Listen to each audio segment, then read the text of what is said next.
All right, YouTube, what's up? Ryan back with another video.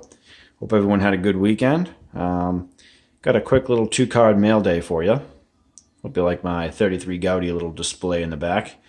So we'll get right into it and go over what we picked up. Nothing, I guess, jaw-dropping, but a few nice pickups. First up on the list over here, we're looking at a 1952 Gil Hodges from the Bowman series. This one right here, if I can get some zoom on, there we go. It's a VG Plus.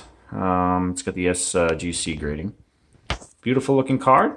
There's really not many flaws to it. Some minor issues on the top of the card. Get a little closer here for you to see. The back. Let me see if I can get this. Of course, we're always dealing with glare here. I think that's the most common thing I see here in videos. Sorry about the glare. A little mark on the back, which is really the only major defect. So it's a nice pickup, and I like having little Gil Hodges in the collection. I don't know, borderline Hall of Famer if you ask me. Next is I really like this card. I'm a big fan of the 55 Bowman series. Picked up a nice Hank Aaron. It's Beckett graded. It's graded a 3. Other than the typical corner and side wear that you see in this series, it's overall pretty good looking card. Nice to have another Hank Aaron here. Obviously his second year. The back, it's pretty crisp, pretty clean, looks good. No major problems to it. Nice to have this one back in the in the collection. So I picked up those few here. So that's what we have for a mail day. Nothing crazy. Stay tuned. I bet you by the end of this week and next week, hopefully in the upcoming weeks, I'm going to have some pretty cool stuff to share with you guys. Hoping to make a few pickups over the next couple weeks, and I think you'll be pretty impressed. Got some of the 55 top series coming in. We got some 57 tops coming in, so be sharing that with you guys soon. So the second part of this video that I wanted to share is I get a lot of people who ask me about the Ty Cobb ball and my Ruth ball, and I've never really gotten up close and personal with it to show everybody. There was a video I posted a while back of the Ty Cobb video of a Ty Cobb baseball, but it was with such a horrendous camera that you can barely see it. So I figured I'd just do it again so everyone can take a look at it. And I seem to get requests for that from friends, and other people on here want to see it. So I figured I'd share that with you. So the Ty Cobb baseball was at an old timers game between the Red Sox and Detroit. And there was a lot of other players at that game. So as much as I don't like handling baseballs that are this old, I did want to share that with you guys. So right on the sweet spot here, you can see Rick Farrell and Jimmy Fox. And if I can try, there we are. So really nice signatures right on the sweet spot. When you tilt it to the side, this is a nice panel. Right on the top, you have Lefty Grove.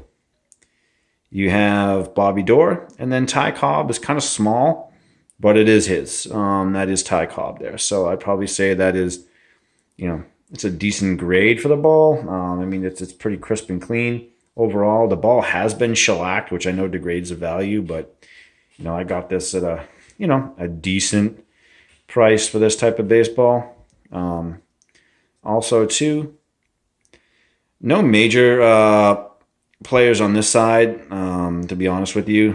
This was more like common names that I'm not overly familiar with. But on this side here, we have Goose Goslin, Charlie Gehringer, and Joe Cronin. And then right on this side here, if you can see, we have Hank Greenberg. So that is, one other side here we actually have on the sweet spot here on the other side. And that's Sam Crawford, Wahoo Sam Crawford. So a really nice ball. Again, I think this was from around I want to say, that's like the early 50s, late 40s, I believe, is when this ball was signed. So nice baseball. Just wanted to share that with you guys so you could actually see it up close and personal. It's one of the, like I said, I did a video prior to this and the camera was blurry and you really couldn't see anything. So I just wanted to share that with you guys again. So hopefully that gives you a better view of the baseball.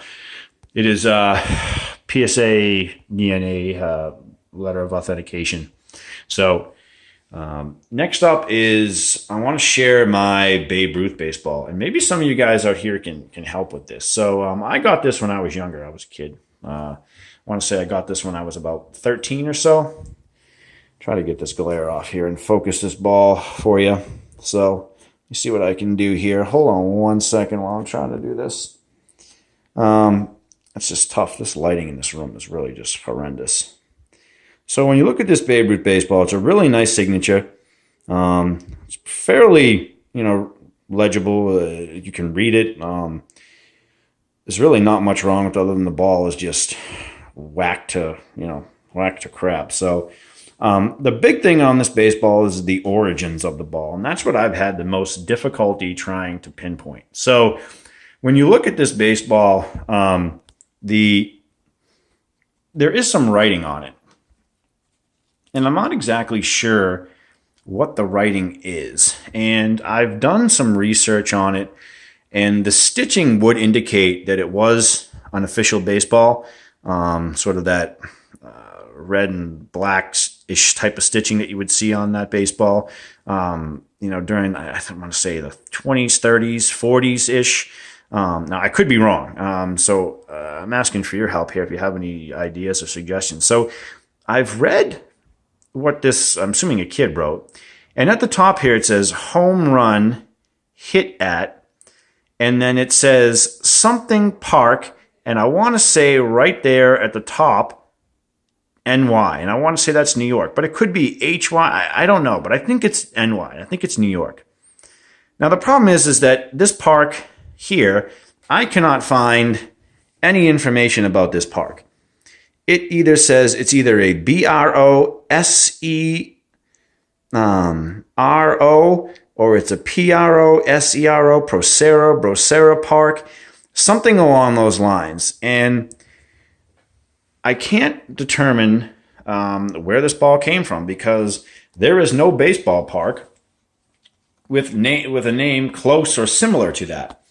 Now, I know that a lot of these guys did sort of off-season tours and they would play at smaller parks or at smaller areas, and they would, perform for fans. So I don't know if this was like an exhibition game and it was played at a park that wasn't well known, or just, like, I want to say like not a little league park, but something not major league, because there was no parks in New York named that. So if anyone has any suggestions on that or where to find that, and again, let me try to twist this over again.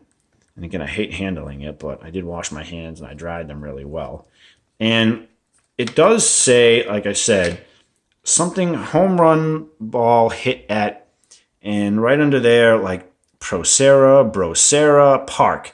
I don't know what that says. I'm seeing if you guys can help out, if you have any suggestions. There's a lot of good, knowledgeable people out there, and a lot of people have been subscribing to my channel lately, and that's awesome. I can't thank you enough for that. So maybe you guys can help out with that. And I'll try to zoom in again.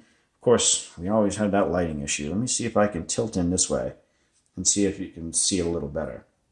And, I mean, it's tough to really see. So, sorry for my shaky hands. That's another thing. But, at any rate, I don't want to keep this too long. So, if you have any suggestions on that, feel free to drop a comment. I'd appreciate it. And, hope you like this video. Hope you like seeing the Cobb ball and seeing the Ruth ball up close. And I'll be back soon, hopefully by the end of the week, with another video. And, look forward to catching up with everybody soon. Thanks again, guys.